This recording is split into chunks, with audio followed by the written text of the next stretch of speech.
Hey there friends, I'm Andrew and I've got a degree in clinical chemistry and I've been gardening long enough to know what works, what doesn't, and what's worth your time. Here's the big question we're digging into today. How much protein would you actually have to grow to feed a family of 4 for an entire year? This is part 2 of the series, and in this one, we're focusing on protein. From beans to chickens to long shots like amaranth, quinoa, and sunflower seeds. I'll show you how I'd build a realistic strategy using crops that actually grow well in Zone 6B and similar climates. No hype, no fantasy numbers, just real-world planning that you can scale to fit your own garden and needs. If you're aiming for self-sufficiency or just trying to grow more of your own protein-rich food, you're in the right place. So, let's dig in. Could your backyard feed your whole family? Self-sufficient gardening isn't about growing everything. It's about growing the right things. Here's how you plan a garden that pulls its weight year-round. Last time, we focused on carbohydrates, the energy backbone of the diet.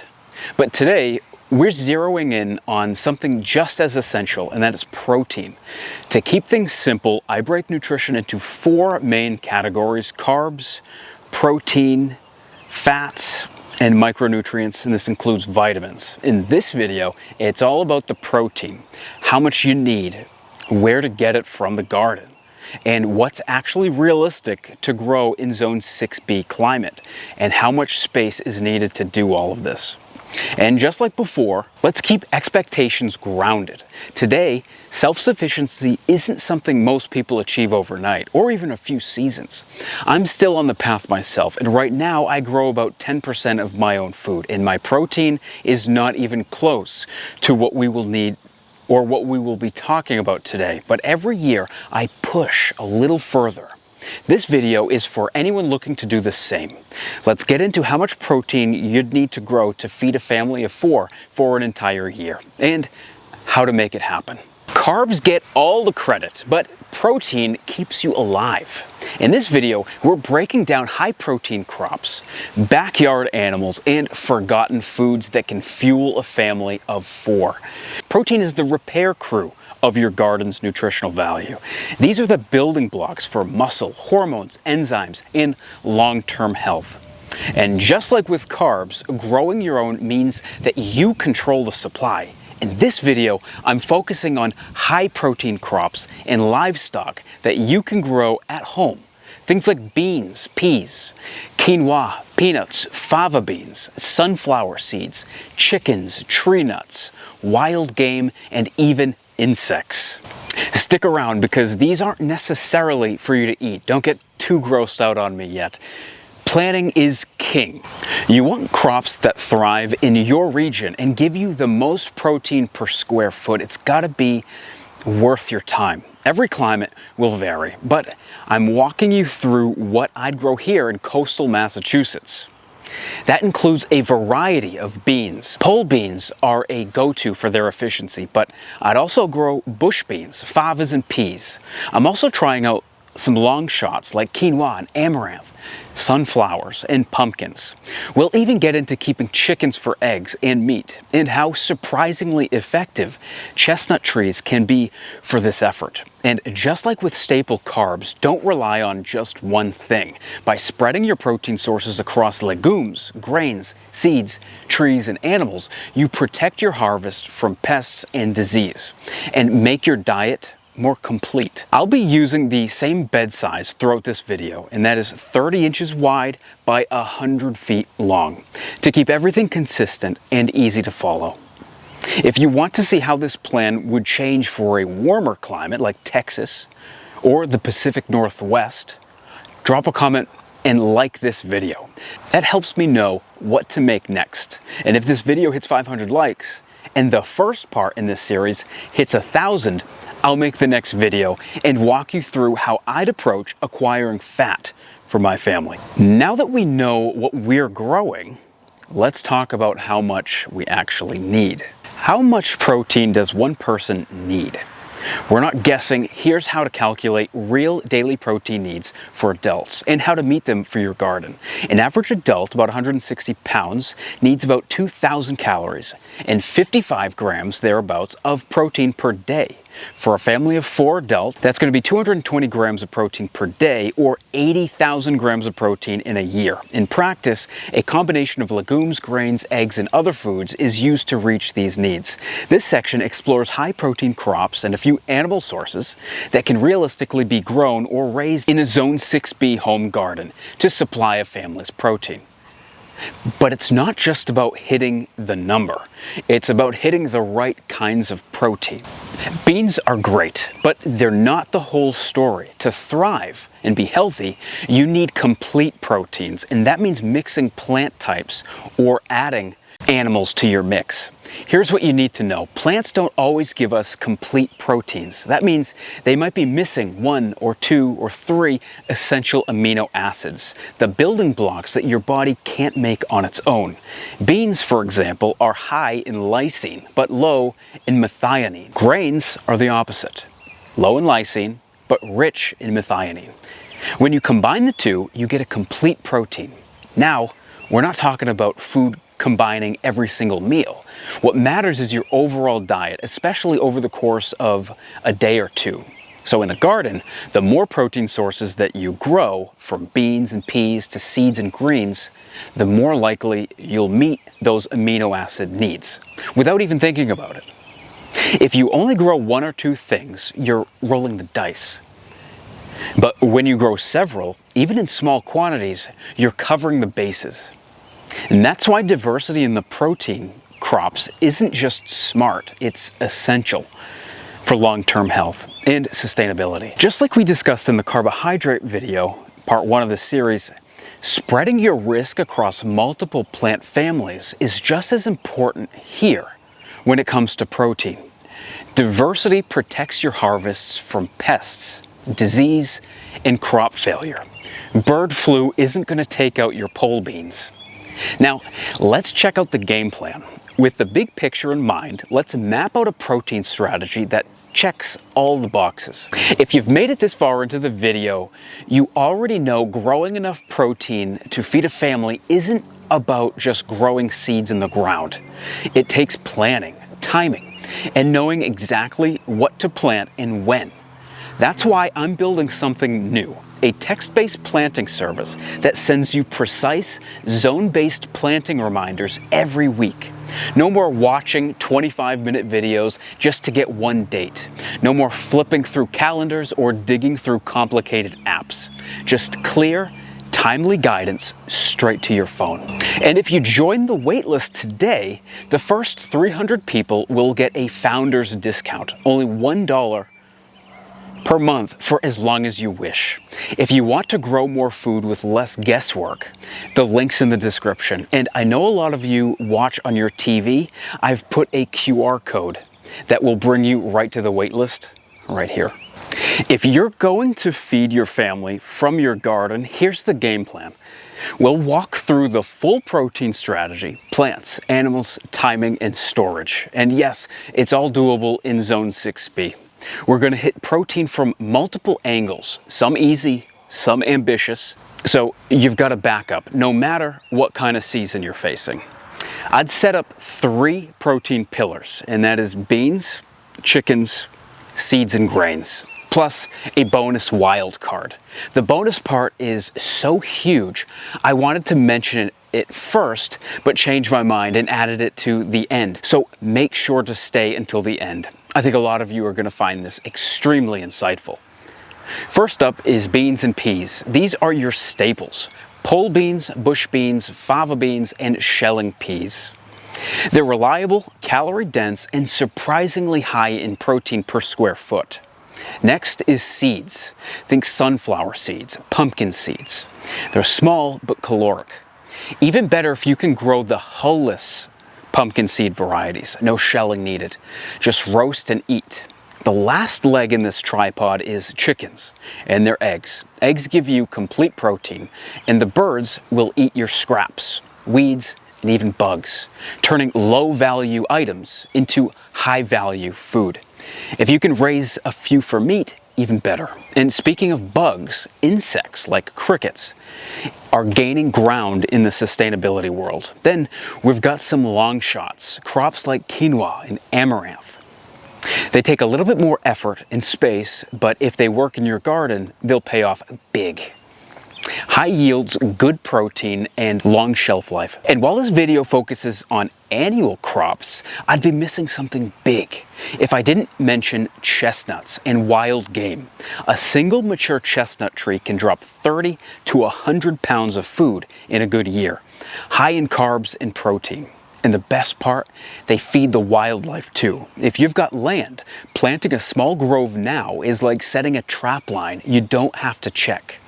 Deer, turkey, even squirrel will come for the nuts, and depending on your local laws and skills, that could quietly support your protein intake without adding any extra chores to your garden. Some say deer prefer chestnuts over acorns 100 to 1. This mix isn't about going all in on one crop, it's about stacking your wins, building a resilient system where even if one fails, the others carry the load. And that's the key to feeding 4 people for a year. Not perfection, but balance and backup. And there's no better place to start than with the undisputed MVP of protein in the garden, beans. Beans don't just feed you, they fix your soil.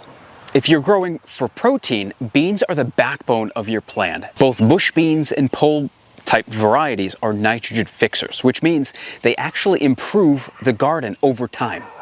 If you want a deeper look at how this works, check out my video on nitrogen fixation. So let's start with pole beans. Pound for pound, they give you the best protein return per square foot in the garden. These vigorous climbers use vertical space efficiently and just keep producing for weeks, sometimes even months. That long harvest window means that you get more opportunities to pick at a peak quality, with fewer garden gaps. Pole varieties like Kentucky Wonder, Rattlesnake, and Scarlet Runner have historically been grown alongside corn in the Three Sisters system. The corn acts as a living trellis, and the beans help feed it nitrogen. In part 1 of this series, we covered carb staples. Corn and sunchokes were 2 of the 4 main crops. And because both have strong stalks, you might be able to trellis beans on them, doubling up your garden space without needing more beds. Yield-wise, a dedicated 30 by 100 foot bed of pole beans can produce about 86 pounds of dry beans. If grown interplanted with a support crop like corn, that yield may drop by half, call it 43 pounds per bed. At 20 to 25% protein per dry weight, that's roughly 8,000 grams of protein per full trellis bed, or 4,000 grams per interplanted bed. With 6 interplanted beds, 3 corn, 3 sunchokes, that's still 24,000 grams of protein from pole beans alone. Let's look at bush beans. These are compact, fast-growing, and don't need trellising, which makes them a great fit for succession planting or a standalone crop. They also mature quickly, about 60 to 70 days, and are great for bulk harvests and easy drying. If you want to knock out a big batch all at once, bush types are ideal. Like their climbing cousins, bush beans pack serious nutritional value. Dry varieties like kidney, pinto, or black beans offer about 5,000 to 7,000 grams of protein per bed. They don't yield quite as much per square foot as pole beans, but they're faster to harvest, easier to manage, and great for bulk production, making them a strong part of a diversified protein strategy. Finally, timing matters. Beans are direct sown into warm soil, usually late May in Zone 6B. Pole beans take longer, but give you longer harvests. Bush beans are ready sooner and pair well with staggered plantings every few weeks to keep the supply coming. Just don't overdo it on nitrogen fertilizers. Like I said, beans make their own, and too much nitrogen leads to lush foliage and fewer pods. Bottom line, beans give you reliable, calorie-dense soil, building protein that stores long term. And whether you're climbing high or going bush style. They're a foundation crop in any self-reliant garden. In short, beans belong in the center of your protein plan. They're easy, scalable, and they leave your soil better than when you found it. In the next section, we discuss one of the most overlooked aspects of gardening. But before we do, I want to take a moment to say thank you to the folks who make this channel possible. Our incredible channel members, Jerry D, Roxy 5, and our newest members, Tam Barb and Ruth Treader. Thank you. Every member who joins makes a real difference. In fact, one member provides the same level of support as around 600 video views. So when you hit that join button, it's not just a kind gesture, it's really what keeps these gears turning. If you'd like early access to seeds that I grow here, plus early access to videos, consider becoming a member. You'll find the join button right below this video. Let's rewind to the cool season where early crops like favas and peas pull double duty. Why wait for summer to grow protein? Fava beans and shelling peas are cool season crops that kick off your growing year early. And they set you up with food long before your warm weather garden hits its stride. Fava beans can be sown as soon as the soil is workable, often March here in 6B. They thrive in chilly spring weather and are typically harvested just as your summer crops are getting started. Nutritionally, they pack a punch. Using 3 beds that will later be grown for corn, we can get around 12 pounds of dry fava beans per bed, totaling 36 pounds. At an estimated 120 grams of protein per pound, that gives us roughly 4,000 grams of protein from just your spring plantings. And 3 additional beds give us 8,000 grams. Shelling peas don't offer quite as much protein, or about 114 grams per dry pound, but they shine in timing. They fill the early season gap, giving you a harvest while everything else is just getting started. And they dry and store well for later use. Peas can be started indoors and transplanted into 3 beds set aside for sweet potatoes in our case, as well as the sunflower beds. To encourage fast early growth, cover the beds with a light fleece row cover. Expect around 5 to 10 pounds per bed under normal condition. That's 17,000 grams of protein from peas alone.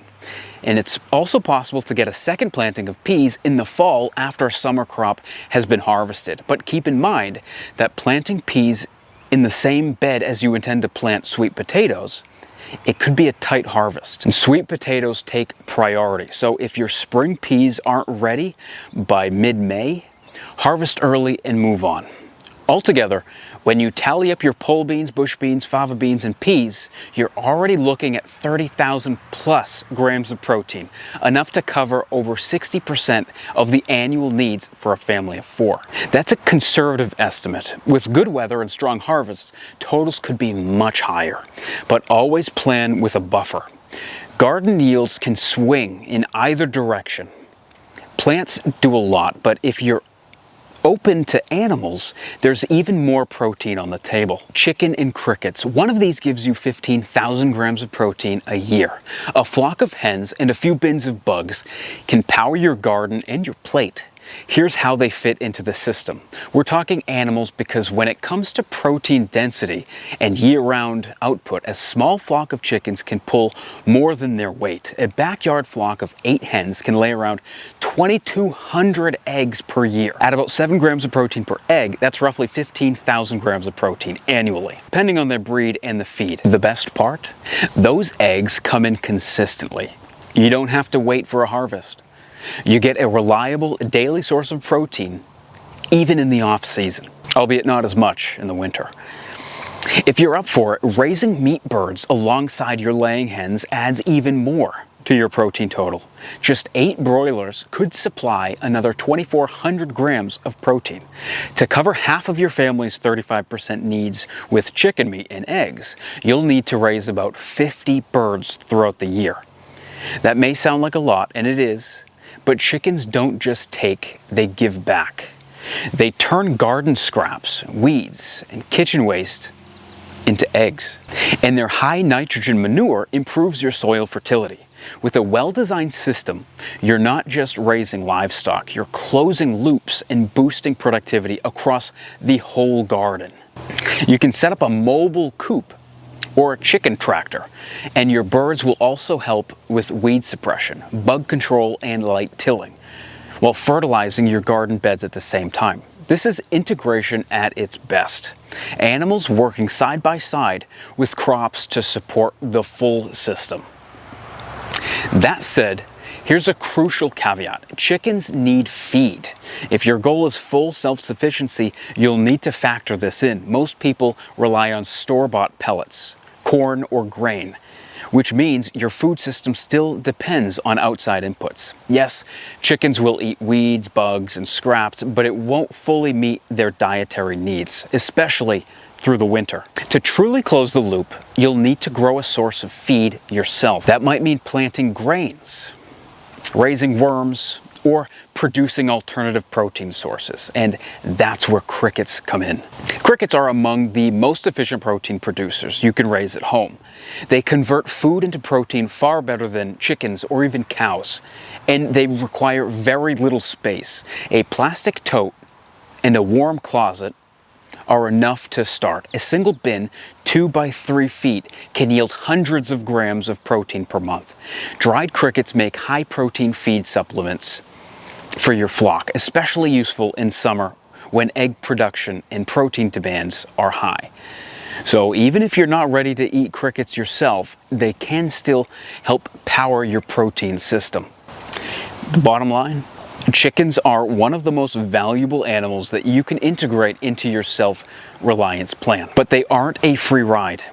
Crickets and other homegrown feed sources help close the loop and bring you one step closer to a truly sustainable, protein-secure garden. And if you really want to maximize efficiency, the smallest livestock might surprise you. Okay, it's not going to surprise you at all. Crickets. Gross? Maybe. Efficient? Absolutely.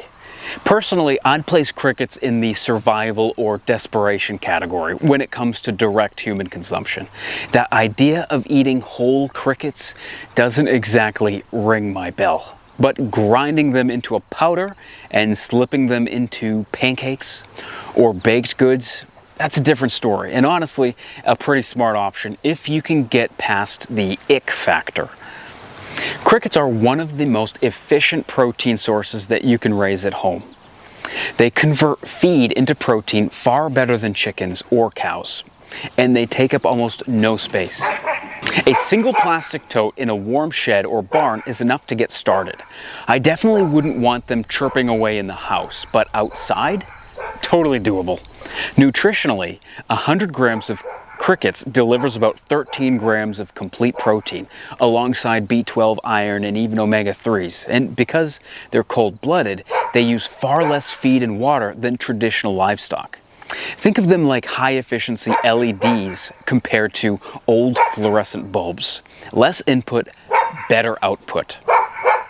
And if you're already raising chickens, here's where it shines. Just 3 to 5, 2 to 3 foot rotating bins of crickets can produce enough protein to fully meet the monthly needs of a dozen hens, delivering roughly 6.5 kilograms, 14 pounds, of highly digestible protein. Crickets thrive on food scraps, bran, and garden waste, turning low-value inputs into high-value nutritions, just like the chickens. It's one of the few homegrown feeds that can close the loop without needing a tractor or a field. Now, not everyone's ready to eat bugs. I'm not there yet either, but in long-term self-reliance plan, they're worth exploring. You can dry them, grind them into a flour, mix them into baked goods, or even protein bars. And if you've never eaten a single one, they still make an excellent feed source for your chickens or fish. So whether you're raising hens or hoppers, adding animals to your system can dramatically boost your protein output. And it all fits neatly into a regenerative closed loop setup. Whether you eat them or not, crickets remind us every piece of the system should do more than just one thing. Grow one crop, feed your family and your chickens, These are low-effort, high-reward plants that pull 2 for 1 in a self-reliant system. Two of my top picks are sunflowers and hull-less pumpkins. Sunflowers are one of the easiest that you can grow. The seeds are around 20% protein and deliver almost 6,000 calories per 100 grams. That's dense. It is a seriously nutritious food in a small, tight package. A 30-inch by 100-foot bed can produce about 10 pounds or more shelled seed, yielding around 1,000 grams of protein per bed.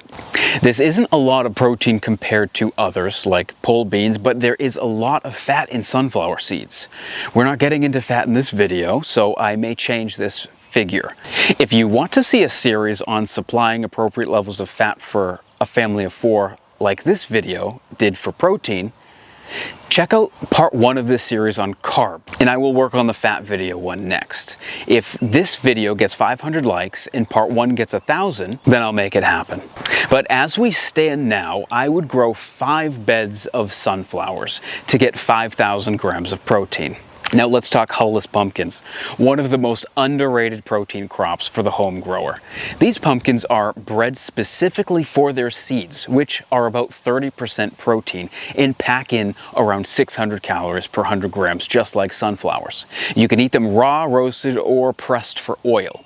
They're loaded with zinc, healthy fats, and enough calories to count toward your year-round food plan. From a single bed, you can expect 25 to 30 pumpkins under good conditions, with each one yielding about 1 to 1.5 cups of edible seed.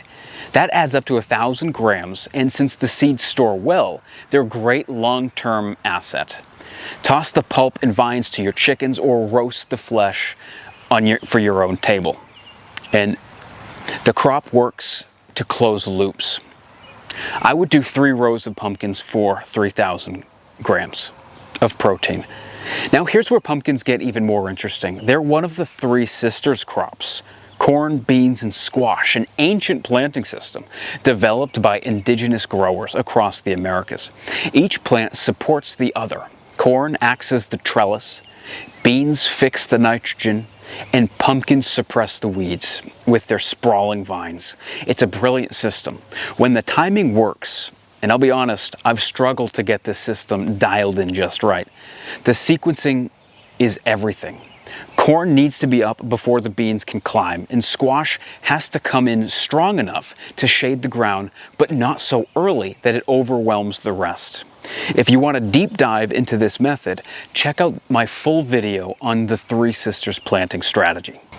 Hull-less pumpkins are a multi-use crop on their own, but paired with the 3 sisters method, they can become part of a regenerative, space-efficient system that delivers calories, protein, and long-term soil health. Speaking of multitaskers, here's a crop that gives you both protein and greens in a single grow: Amaranth. If I'm pronouncing that, forgive me, let me know in the comments. This one crop gives you salad greens and grain. Amaranth is a drought-tolerant, pest-resistant, and protein-rich plant. Here's why it deserves a spot in your long-term plan. This crop gives you protein-rich seeds and edible leaves, making it one of the rare crops that offers both leafy greens and grains in the same footprint. The seeds come in at around 13 to 14% protein by dry weight, 9 grams per 100 grams cooked, and 1 cup of dry seed delivers 350 calories. Not bad for a plant that thrives in heat, poor soil, and drought. It shines in the kind of rough weather that can knock other crops out of commission. Based on USDA and the FAO data, you can expect a yield of 8 to 12 pounds of seed per 30-inch by 100-foot bed, giving you about 600 grams of protein per bed. Add about 60 to 65 grams of protein per pound. To meet a target of 12,000 grams of protein, you'd need 16 to 25 beds. That might sound like a lot, it is, but keep in mind that you're not just harvesting grain. The leaves are a bonus crop, rich in iron, calcium, vitamins A and C. They're one of the best summer greens that you can grow when spinach, lettuce, and kale start to bolt. And once you've grown an amaranth once, there's a good chance that it will self-seed in return year after year without much input. This is a crop that I have no experience with. I'm planning on trying a small bed of it next season, but as far as the plan to feed a family of 4, I would plant several rows of this crop. So bottom line, amaranth isn't a core protein like beans or eggs, but it's an excellent supporting player. It's a crop that expands your harvest window. It increases nutrient diversity and offers backup in tough seasons. If your main protein needs are covered, adding just a few beds can help round out your entire system with minimal extra effort. But sometimes your best protein doesn't come from the garden bed. It comes from the edge of the woods. Long-term protein strategy that doesn't go into the official totals, but if it goes to plan, will tip the scales heavily in your favor. One tree could bring in 20 pounds of protein, but it's not guaranteed. That's a chestnut grove. I'm not counting chestnuts or wild game in my core protein math for one simple reason: you can't guarantee they'll show up when you need them. Relying on deer, turkey, or squirrels is more of a gamble than a plan. That said, planting 10 chestnut trees is one of the smartest long plays that you can make on your land. First, the nuts themselves are high in complex carbs and can be ground into flour, a great supplement to the rest of your harvest. They're not protein rich, but they're nutrient dense and they store well. Second, and this is the real protein power play, chestnut trees attract game. A grove in the fall is a magnet for deer, turkeys, and squirrels. If you're a hunter, 2 deer can supply half of a family's protein needs for the year. But keep this in mind, chestnuts are a long-term investment. Most varieties take several years to start producing reliably. It isn't part of the core strategy, but it's the kind of resilient, regenerative move that makes sense. If you're playing the long game, even if you're not hunting, you're building biodiversity and a more complete food system. Planting chestnut trees aren't as straightforward as you might think. They are expensive and you want to get it right. Watch this video up here and tagged in the description for a full planting masterclass. In respect to hunting, always follow your local hunting laws and regulations. Seasons, licensing, and land access rules vary by state and even by town. If you're considering supplementing your diet with wild game, make sure you're properly licensed and only hunt in season and follow ethical, legal practices. Of course, none of this matters if you can't store it, so let's talk about how to keep protein on the shelf. Growing it is step 1. Keeping it is just as important. If you're planning to feed your family for a whole year-round, proper storage is just as important as production. So let's quickly run through how to store each of the protein sources that we've covered in this video. First up, dry beans, peas, fava beans. Once fully dried, these legumes can last for years if stored properly. After harvesting, let them dry until the seeds are hard and the pods are brittle. Shell them, then spread the beans out to air dry further until their moisture is low enough to store safely. A good rule of thumb is if you bite one and it's rock hard, it's ready to be stored. Then seal them in airtight containers, preferably glass jars or mylar bags with oxygen absorbers. And store them in a cool, dry, and dark place. With proper storage, 3 to 5 years or longer. If you're in a bind, you can dry them at 105 degrees Fahrenheit in a food dehydrator. Amaranth is handled similarly. Store it dry and airtight. Amaranth seeds are tiny and easy to harvest once mature. Sift, winnow, and dry thoroughly before sealing. Amaranth grain will store 2 to 3 years or more under good conditions. Sunflower and pumpkin seeds are high in both protein and in fat, so the key is keeping them from going rancid. Once seeds are dried and cleaned, you can store them in shell for months at room temperature, or much longer in the freezer. For shelled seeds, vacuum seal them, refrigerate, or freeze them for extended shelf life. Avoid heat and humidity. Those are your enemies when it comes to storing fats. You put them in the freezer, they're good for 17 years. Eggs and chicken meat require more active preservation. Fresh eggs from backyard hens can last 2 to 3 weeks at room temperature, or several months in the fridge. As for meat, freezing is the go-to option. A chest freezer can hold broiler chickens for a year or more. If you want shelf-stable storage, look into pressure canning, curing, salting, freeze drying, or jerky making. Just make sure to follow food safety guidelines closely. And then there's crickets. If you're raising them for feed or food, you'll want to dry them completely after harvesting. Take them out of the freezer, spread them out in a dehydrator or a low oven until they're brittle. Once dry, you can grind them into powder, mix into feed, or store in whole airtight containers. Like sunflower seeds, keep them cool and dry to avoid spoilage, especially since they're high in protein and fat. Almost all homegrown proteins can be preserved without refrigeration if you take the time to dry them properly and store them in airtight containers. Moisture is always the key to spoilage. Investing in basic tools like a dehydrator, vacuum sealer, mylar bags, freeze dryer, oxygen absorbers will massively extend your harvest and your food security. Now that the plan's on paper, let's wrap up with some final thoughts and what comes next. So that's the protein plan, practical, flexible, and built around real crops that you can actually grow. Between beans and chickens, seeds, and a few high-efficiency wildcards, we've laid out a roadmap to hit that 80,000 grams of annual protein for a family of 4. Some of this is easy, some of it takes work, but all of it is doable. With the right planning and the right mindset, remember, the goal isn't perfection, it's progress. And whether you grow 10, 50, or 100% of your own protein, every step gets you closer to food independence. If you found this video helpful, give it a like and subscribe if you haven't already.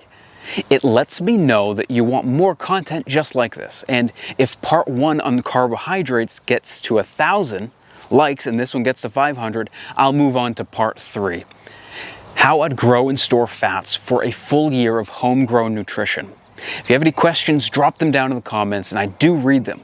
Thanks again for watching, and keep growing and learning. And I'll see you in the next one.